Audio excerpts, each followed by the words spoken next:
வணக்கம். கிளம்பிட்டேன். Railway station வந்தாச்சு. இந்த வேப்ப மரத்தை ஒரு வித்தியாசத்தை காட்டுறேன். ஆலமரம் தான் விரிஞ்சு படர்ந்து இருக்கும். வேப்ப மரம் கூட இப்படி விரிஞ்சு படர்ந்துருக்கும், டிஃப்ரெண்ட்டாக இருக்குது. அதை பார்க்கலாம் வாங்க. எவ்வளோ சூப்பராக இருக்குது பாருங்க, தளைஞ்சு வேப்ப மரம். எனக்கே ஆச்சரியமாக இருக்குது. கீழே வந்து 2 இதாக பிரிஞ்சிருக்குது. இங்கே பாருங்களேன், இதான் அது ஃபுல்லாக எப்படி வந்து வளைஞ்சிருக்குது பாருங்களேன். ஆலமரம் தான் வளைஞ்சிருக்கு இப்படி. ஆனால் இங்கே வந்து வேப்ப மரமே இப்படி வளைஞ்சிருக்கு. நான் இது இங்கே தாங்க பார்க்குறேன். இவ்வளோ நாளாக வருவேன், எதே கண்டுக்க மாட்டேன். இப்படி பாருங்கள் எவ்வளோ தூரத்துக்கு. அப்பா கவர் பண்ண முடியல மொபைலில் ஃபுல்லாக. எவ்வளோ தூரம் பறந்துருக்குது பாருங்கள்.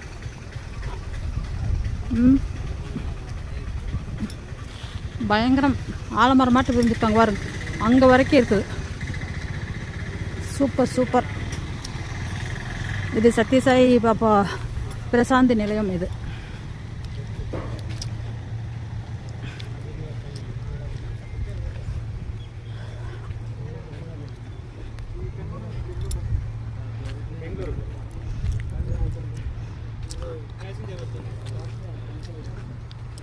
இதெல்லாம் வந்து சத்யசாய் பாபா அவங்க இருக்கும்போது முன்னாடியே இந்த ரயில்வே ஸ்டேஷன் இங்கே வர்றதுக்கே சான்ஸ் இல்லையாம்மா.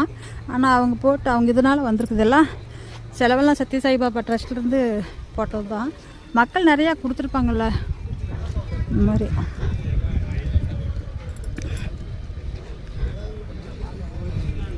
இந்த கலர் கலராக செடியெல்லாம் வச்சுருக்காங்க. இது உள்ள 100 வருஷம் ஆயிடுச்சு அவருக்கு பர்த்டே.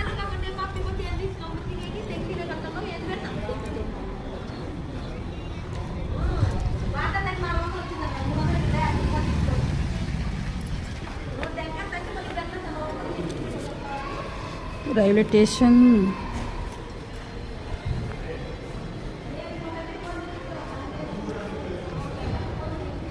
மேப்பு, புட்டபர்த்தி மேப்பு போட்டுக்கோங்க. நாய் பாருங்களேன்.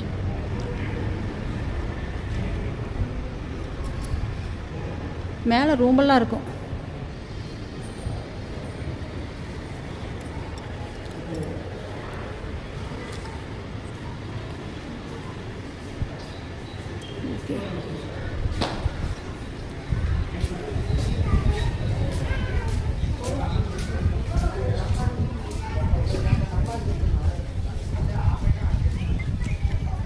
ரயில்வே ஸ்டேஷன் நான் ஒரு டைமும் வர்றப்ப இந்த ரயில்வே ஸ்டேஷனில் இறங்கி புட்டபர்த்திக்கு போகிறப்ப ரொம்ப அழுகுவேன். அவ்வளோ வேதனை வரும். யாரும் இல்லாமல் இப்படி தனியாக இங்கே வந்திருக்கிறோமே, கடவுள் எதுக்கு இப்படியெல்லாம் ஒரு சோதனை கொடுத்துருக்காரு அப்படின்ட்டு ரொம்ப ரொம்ப கஷ்டப்பட்டு அழுத நாள் இருக்குது. கடவுள் எனக்கு ஒரு வழி என்னைக்காவது விடுவார நான் நம்பிக்கை தான் இருக்கிறேன். பார்ப்போம். நன்றி, வணக்கம். வேறு வீடியோ இருந்தால் எடுத்து போடுறவங்களுக்காக. சரியா? ரயில்வே ஸ்டேஷன் இதுதாங்க. என் மேக்கப்பு எதுவும் போட மாட்டேன். மேக்கப்பு கீக்கப்பு எதுவும் இருக்காது. குரங்கு குட்டிகள் இருக்காளுங்க. லிஃப்ட் இருக்குது. ஓ, குரங்குட்டி வந்து பிடிக்குது. ஒன்றும் இல்லையே அந்த அடுப்புக்கு. குரங்குட்டி வந்து செலி பிடிச்சி இழுக்குது. ஒர்க் ஆகலையோ? லிஃப்ட் இருக்குதுங்கண்ணா, ஒர்க் ஆகுதான்னு பார்த்தா பார்ப்போம். 0 தான் இருக்குதா?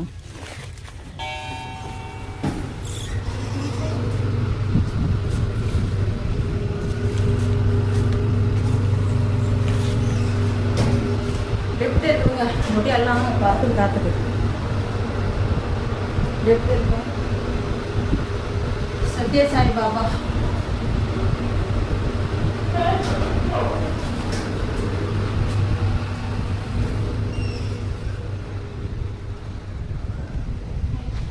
லிஃப்டில் ஈஸியாக முதல்ல இல்லாமல் இருந்துச்சு. இப்போ லிஃப்ட் கொடுத்துருக்காங்க. முதலெல்லாம் போனால் சந்தோஷமாக போவேன்.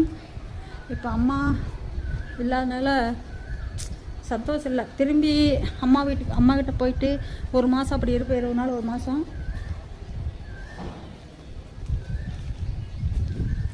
அப்படி இருந்துட்டு வர்றப்ப ரொம்ப அழுகுவேன். இங்கே வந்து ஸ்டேஷனில் வந்து இறங்கி புட்டபர்த்தி போகிறதுக்கு ரொம்ப அழுகுவேன். மனசு அவ்வளோ வேதனையாக இருக்கும். நான் வேதனை படாத நாள்கள் ரொம்ப கம்மி. எப்போவும் மனசு ஒரு ஒரு ஃபீலிங்லேயே தான் போய்கிட்டு இருக்கும். கடவுள் எப்படி எழுத்து கொடுத்துருக்காரோ அதுதான் நமக்கு நடக்கும். வணக்கம்.